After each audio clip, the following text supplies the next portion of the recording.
Everyone, स्वागत है आप सभी का अपने YouTube चैनल आर के अकेडमी पर। आज की हमारी जो वीडियो है वो हरियाणा जीके से संबंधित है, जिसमें हम आज जो हरियाणा जीके का टॉपिक करने जा रहे हैं वो साथ में ही करंट अफेयर का टॉपिक भी है। जैसा कि आपको बोर्ड पे दिख ही गया होगा, आज हम क्या कर रहे हैं, कोविड एंड हरियाणा। जिस तरीके से कोरोना का जो टाइम चला हुआ है, लगभग 1.5-2 साल का जो टाइम पीरियड हमारा खराब हो चुका है, तो उस कोरोना की वजह से क्या क्या प्रभाव हरियाणा पर या देश पर पड़ता है। एक्चुअली हम हरियाणा के बारे में ही आज पढ़ेंगे, तो हरियाणा पर क्या उसका प्रभाव पड़ा और क्या क्या सरकार के द्वारा उससे निपटने के लिए योजनाएं या क्या क्या स्थितियां अपनाई गई, उनको हम आज पढ़ेंगे। तो देखिए, आज का जो टॉपिक है वो है कोविड एंड हरियाणा। तो हम देखते हैं कोविड और हरियाणा के क्या क्या इम्पोर्टेंट फैक्ट्स हैं उनको। अगर कोविड की बात करते हैं या कोरोना की बात करते हैं, तो WHO के द्वारा, वर्ल्ड हेल्थ ऑर्गेनाइजेशन के द्वारा कोरोना को कोविड-19 का नाम दिया गया। क्या नाम दिया गया? कोविड-19 का, क्योंकि 2019 में इसकी स्टार्ट हुआ था। ये 2019 में पहली बार ये चीन के वुहान शहर में देखा गया और वायरस के द्वारा फैला जाने वाला ये रोग धीरे धीरे पूरे वर्ल्ड में फैल गया और उसी तरीके से भारत पर भी इसका काफी एडवर्स इफेक्ट पड़ा। अगर हम भारत में देखते हैं तो हम हरियाणा की तरफ जब आते हैं तो हरियाणा पर भी इसका काफी एडवर्स इफेक्ट पड़ा, क्योंकि जो हरियाणा है वो दिल्ली के पास स्थित है। दिल्ली को 3 तरफ से घिरा हुआ है हरियाणा ने। तो दिल्ली चूंकि भारत की राजधानी है, तो वहां पर विदेश से आने वाले लोगों का काफी आना जाना लगा होता है। तो दिल्ली के आसपास जो भी हरियाणा के डिस्ट्रिक्ट लगते हैं, जैसे गुरुग्राम होगा, फरीदाबाद हुआ, सोनीपत हुआ, इन पर ज्यादा प्रभाव देखने को मिलता है। तो उसी कोविड के बारे में हम आज जान लेते हैं। तो सबसे पहले जो कोरोना था उसको महामारी घोषित करने वाला देश का पहला राज्य कौन बना? अपना हरियाणा बना। तो कोरोना को महामारी घोषित करने वाला है, महामारी का दर्जा देने वाला पहला राज्य बना हरियाणा। जो मोस्ट इंपोर्टेंट क्वेश्चन ये कभी एग्जाम में आ सकता है, तो पूछ लिया जाए कि पहला राज्य कौन सा था देश का जिसने कोरोना को महामारी के रूप में उसको दर्जा दिया। तो कौन सा था? अपना हरियाणा था, जिसने किस अधिनियम के तहत इसको कोरोना का दर्जा दिया? अधिनियम 1897 के तहत। जो ये 1897 है, समय से ही हमें पता चल रहा है 1897 के समय भारत पर अंग्रेजों का राज था। तो उस टाइम पर फ्रीक्वेंटली बहुत सारे महामारी या काफी सारी बीमारियां आती रहती थी, जिसमें चेचक एक प्रमुख बीमारी थी। तो 1897 के समय एक चेचक महामारी के रूप में भारत में आती है, तब अंग्रेजों के द्वारा ये महामारी अधिनियम बनाया जाता है, महामारी एक्ट 1897 के नाम से।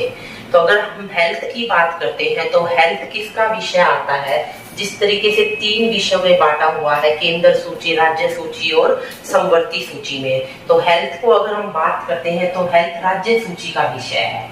जो 66 विषय दिए गए हैं राज्यों को, उसमें हेल्थ राज्य सूची का विषय है। यानी हेल्थ पर जो भी योजनाएं लेके आनी है, हेल्थ से संबंधित जो भी काम करेगा वो राज्य ही अपने अकॉर्डिंग करेगा। तो अगर अधिनियम की बात करते हैं, तो अधिनियम 1897 के तहत कोरोना को पहली बार महामारी का दर्जा दिया हरियाणा के द्वारा, हरियाणा गवर्नमेंट के द्वारा। और इसमें धारा 2 के तहत, धारा 2 के तहत दिया गया था इसको महामारी का दर्जा, क्योंकि हेल्थ क्या है, राज्यों का विषय है। तो हर राज्य ने अपने अपने तरीके से इसको महामारी घोषित किया था। दूसरा पॉइंट जब हम देखते हैं, तो कोरोना संक्रमण जैसे ही फैलता है, तो मैंने आपको बताया दिल्ली के पास स्थित जिला कौन सा है? गुरुग्राम। तो कोरोना संक्रमण की वजह से पहला मरीज कहाँ देखा गया? गुरुग्राम जिले में देखा गया। यानी कि पहली बार गुरुग्राम में ही कोरोना का संक्रमित मरीज मिला था। तो कोरोना संक्रमण का पहला मरीज था, गुरुग्राम में पाया गया। और कोरोना की वजह से अगर पहली मौत की बात की जाए, तो पहली मौत दर्ज की गई अंबाला जिले में। तो ये ज्यादा इंपॉर्टेंट क्वेश्चन नहीं है, यहाँ से ये नहीं आ सकता, फिर भी हमने इसको फैक्ट बता दिया है आपको। अगर स्वास्थ्य विभाग की बात करेंगे, तो स्वास्थ्य विभाग ने लोगों की हेल्प के लिए, लोगों की मदद के लिए एक हेल्पलाइन नंबर जारी किया, जो था 1075। हेल्पलाइन नंबर क्या था? 1075 था 1075 जिस पर अगर कॉल करके कोई भी सहायता प्राप्त करना चाहे तो वो कर सकता था।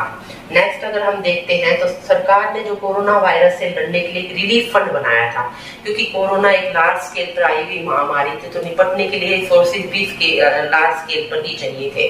तो हरियाणा सरकार ने एक रिलीफ फंड बनाया, जहां से कोई भी जहां सरकार को दान देना चाहे या पैसों से मदद करना चाहे तो उस रिलीफ फंड में जमा करवा सकता है। तो इस रिलीफ फंड का नाम दिया गया हरियाणा कोविड रिलीफ फंड। क्या नाम दिया गया इसका? हरियाणा कोविड रिलीफ फंड नाम दिया गया। और इसी रिलीफ फंड में सबसे ज्यादा दान देने वाली ग्राम पंचायत कौन सी बनी?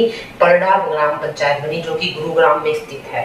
कौन सी ग्राम पंचायत बनी? पलड़ा ग्राम पंचायत बनी, जो गुरुग्राम में स्थित है, जिसने 21 करोड़ रुपए का इसमें दान दिया था या सहायता राशि दी थी, किसमें?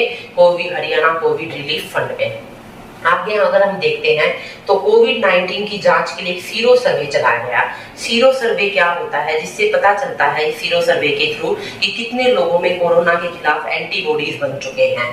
तो इस सीरो सर्वे से ही ये चीज पता चली। और जब ये सीरो सर्वे चलाया गया तो इस सीरो सर्वे को नाम दिया गया कोविड कवच एलिसा।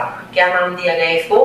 कोविड कवच एलिसा दिया गया। जो कोविड-19 की जांच के लिए चलाया गया था सीरो सर्वे, उसको दिया गया नाम कोविड कवच एलिसा। फिर आवश्यक वस्तुओं की आपूर्ति के लिए भी एक ऐप चलाया गया। आवश्यक वस्तुएं जैसे जो रोजमर्रा की चीजें थी, आवश्यक वस्तुओं की श्रेणी में जो आती थी, उनके लिए भी एक ऐप चलाया, ताकि उस ऐप के थ्रू हम घर बैठे उन वस्तुओं को अपने घर पे मंगवा सके और ज्यादा जो अनावश्यक रूप से बाहर जाकर जो भीड़ भाड़ हो उससे बच सके। तो उस अनावश्यक वस्तुओं की आपूर्ति के लिए एक ऐप चलाया गया। ऐप था कोविड-19 संघर्ष सेनानी ऐप। क्या नाम था ये? कोविड-19 संघर्ष सेनानी ऐप। फिर एक और योजना चलाएगी अडॉप्ट अ फैमिली।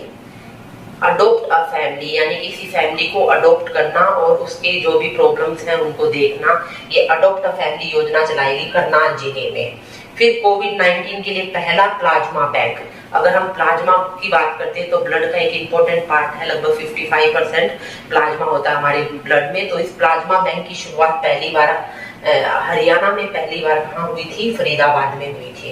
तो एक बार दोबारा देख लीजिए, हरियाणा ने महामारी कोरोना को पहली बार घोषित किया अधिनियम 1897 के थ्रू। फिर कोरोना की संक्रमण का पहला मरीज मिलता है गुरुग्राम में। पहली मौत दर्ज की गई अंबाला में। स्वास्थ्य विभाग ने इसके लिए हेल्पलाइन जारी की 1075। फिर सरकार के द्वारा हरियाणा कोविड रिलीफ फंड जारी किया गया, जिसमें पलड़ा नामक ग्राम पंचायत ने सर्वाधिक सहायता राशि दान में दी, जो कि 21 करोड़ थी।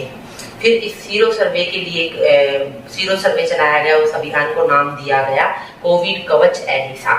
इसी तरीके से आवश्यक वस्तुओं की आपूर्ति के लिए कोविड-19 संघर्ष सेनानी ऐप चलाया गया। इन दो ऐप को ध्यान रखें, कोविड कवच एलिसा और कोविड-19 संघर्ष सेनानी ऐप। अडॉप्ट अ फैमिली योजना चलाई गई करनाल जिले में। और कोविड-19 के लिए हरियाणा में पहला प्लाज्मा बैंक खोला गया फरीदाबाद जिले में। फिर हम देखते हैं इस कोरोना की वजह से काफी बुरे असर पड़े एजुकेशन पे या फिर प्राइवेट सेक्टर पे। तो यहाँ हम एजुकेशन के बारे में बात कर लेते हैं। जो भी एडवर्स इफेक्ट पड़े थे एजुकेशन पे, बच्चे हैं वो घर में बैठे हुए हैं या कोई भी इंस्टीट्यूशन है जो एजुकेशन से रिलेटेड है वो सारे के सारे बंद पड़े हुए हैं। तो इसी को ध्यान में रखते हुए सरकार के द्वारा 3S मंत्र दिया गया, यानी कि 3 S दिए गए बच्चों को मोटिवेट करने के लिए। कौन कौन से थे? स्टे एट होम यानी घर पर रहो, stay at home, school at home यानी स्कूल ही घर पे ही स्कूल बना लो, और स्टडी एट होम। तो कौन कौन से 3 हो गए? Stay at home, school at home and study at home. ये 3S मंत्र दिए गए सरकार के द्वारा बच्चों को मोटिवेट करने के लिए। साथ में ही हरियाणा सरकार ने एक मोबाइल ऐप, बच्चों के लिए एक मोबाइल ऐप जारी किया गया था, जिसका नाम था संपर्क बैठक ऐप। ध्यान रखेंगे बच्चों के लिए था एजुकेशन से संबंधित, जिसका नाम था संपर्क बैठक ऐप। ऑनलाइन परीक्षा। अब जब परीक्षा देने की बारी आई तो एक ही विकल्प बचता था कि ऑनलाइन परीक्षा। तो ऑनलाइन परीक्षा की पहली बार पूरे देश में ऑनलाइन परीक्षा किसके द्वारा हेल्ड करवाई गई? हेल्ड करवाई गई Haryana board of school education, जो भिवानी में स्थित है। Haryana board of school education, Haryana शिक्षा बोर्ड, उसके द्वारा देश का पहला बोर्ड था जिसने ऑनलाइन परीक्षा का आयोजन करवाया था। फिर हम बात करते हैं कोविड-19 के शिकार जो कोविड-19 की वजह से जिन लोगों की मृत्यु हो गई थी, तो उनके आश्रितों के लिए एक कॉलेज था जिसने यहाँ वहां पर अपने इनके आश्रितों के लिए सीट आरक्षित की थी। तो कॉलेज का नाम है गुरु जम्बेश्वर विज्ञान एंड तकनीकी विश्वविद्यालय, JJU करके बोलते हैं हम, जो कि हिसार में स्थित है। गुरु जम्बेश्वर विज्ञान एंड तकनीकी विश्वविद्यालय, जो कहाँ है, हिसार में। क्या किया इसने, जो कोविड-19 की वजह से जो लोग मरे थे उनकी आश्रितों के लिए यहाँ पर सीट निर्धारित की, सीट आरक्षित की। तो अब आप क्वेश्चन मुझे कमेंट बॉक्स में बताएंगे कि गुरु जम्बेश्वर विज्ञान और तकनीकी विश्वविद्यालय की स्थापना कब होती है। ये तो हमने बता दिया कि हिसार में स्थित है, लेकिन आपको बताना है इसकी स्थापना कब हुई। नेक्स्ट देखिए, देश का प्रथम कोरोना मुक्त स्कूल। अगर पूरे देश की ही बात करें तो एक कोरोना मुक्त स्कूल घोषित किया गया है, जो कि प्राइवेट स्कूल था, सोनीपत में स्थित था। लिटिल एंजल स्कूल सोनीपत में स्थित है, लिटिल एंजल स्कूल सोनीपत, जिसको देश का पहला कोरोना मुक्त स्कूल घोषित किया गया। फिर अगर कोरोना के जो एडवर्स इफेक्ट थे उनको देखते हुए नेचर, प्रकृति की तरफ या ऐसे पौधों की तरफ ज्यादा ध्यान दिया गया सरकार के द्वारा, जो कोविड के खिलाफ काफी अच्छी इम्यूनिटी बढ़ाने में सहायक थे। तो ऐसे पौधों को लगाने के लिए सरकार ने कितने गांवों को चयन किया, 1100 गांवों में क्या स्थापित करने की योजना बनाई, कोविड वाटिका स्थापित करने की, कोविड वाटिका लगाने की योजना बनाई। कितने गाँव में, 1100 गाँव में। फिर देखिए, जैसे हमें पता है, हमने देखा है कोरोना के टाइम में ये एक वायरस है जो जिससे संक्रमित व्यक्ति अगर से वायरस किसी में भी जाके उसको संक्रमण फैला सकता है। तो इस संक्रमण की वजह एयर, भी वायु किसी भी तरीके से हमारे शरीर में एंटर कर सकता है। तो क्या किया, 500 रुपए जुर्माना लगा दिया कहीं पर भी थूकने और मास्क न लगाने पर। सरकार के द्वारा कितना जुर्माना लगाया गया, 500 रुपए का जुर्माना। लास्ट में जब हम देखते हैं इतने सारे सरकार के द्वारा स्टेप उठाए गए कोरोना के खिलाफ, तो हरियाणा ने कोरोना के खिलाफ जो उत्कृष्ट प्रदर्शन किया था, कोरोना की जंग लड़ने में जो उत्कृष्ट प्रदर्शन दिखाया था, उसके लिए हरियाणा सरकार को या राज्य सरकार को कौन सा अवार्ड मिलता है, स्कॉच गोल्ड अवार्ड मिलता है हरियाणा सरकार को, कोरोना की जंग में उत्कृष्ट प्रदर्शन करने के लिए या प्रदर्शित करने के लिए। एक बार दोबारा देख लीजिए, इफेक्ट एजुकेशन पे क्या पड़ता है। पहली बार सरकार ने क्या किया, 3S मंत्र दिया, stay at home, school at home and study at home. इसके लिए एक ऐप चलाया बच्चों के लिए, संपर्क बैठक ऐप, उसको दिया गया नाम। ऑनलाइन परीक्षा हेल्ड करवाने वाला देश का पहला बोर्ड बना HBSC, Haryana board of school education. साथ में ही आप ये भी बताएंगे HBSC की स्थापना कब हुई थी, ये भी कमेंट बॉक्स में आप बताना। तो 2 क्वेश्चन आज के लिए आपके लिए है, HBSC की स्थापना कब हुई थी और गुरु जम्बेश्वर यूनिवर्सिटी की स्थापना कब हुई थी। तो कोरोना के जो मरीज थे जिनकी मृत्यु हो गई थी, उनके आश्रितों के लिए सीट आरक्षित की JJU में, गुरु जम्बेश्वर विज्ञान एवं तकनीकी विश्वविद्यालय, जो कि हिसार में स्थित है। और देश का प्रथम कोरोना मुक्त स्कूल बना लिटिल एंजल स्कूल सोनीपत।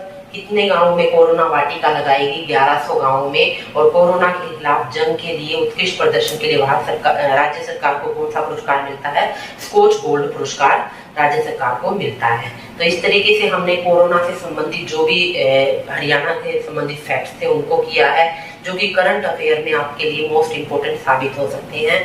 अगर आपको वीडियो अच्छी लगे तो प्लीज लाइक करें, सब्सक्राइब करें and share also. Thank you for watching this.